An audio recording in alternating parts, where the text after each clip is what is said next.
পানি তো বহু রকমের সমস্যা, গাড়ি তো উঠতে পারতে আসি না, যাইতে পারতে আসি না, রিক্সা চলে না রাস্তায় পানির জন্যে।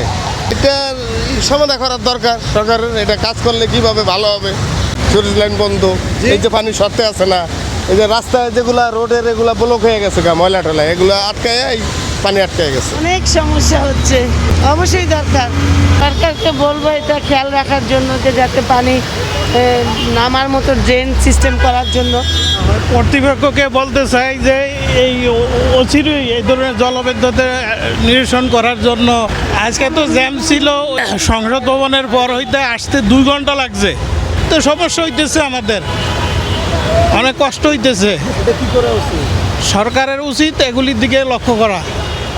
এখানে নামতে সমস্যা হয়, সেটা ব্যবস্থা করতে হবে, কিন্তু এটা করতে ধীরগতি করাতে আছে। এই অনেক কাজ পেন্ডিং পড়ে আছে, এগুলো এখনো করতেছে না। জলাবদ্ধতা দূর করার জন্য এরা কাজগুলো যেগুলো পেন্ডিং পড়ে সেগুলো দ্রুত কাজ সারা দরকার। হ্যাঁ, আজকে তো সারাদিনই বৃষ্টি, এটা তো আজকে বলতে গেলে ন্যাশনালি সমস্যা।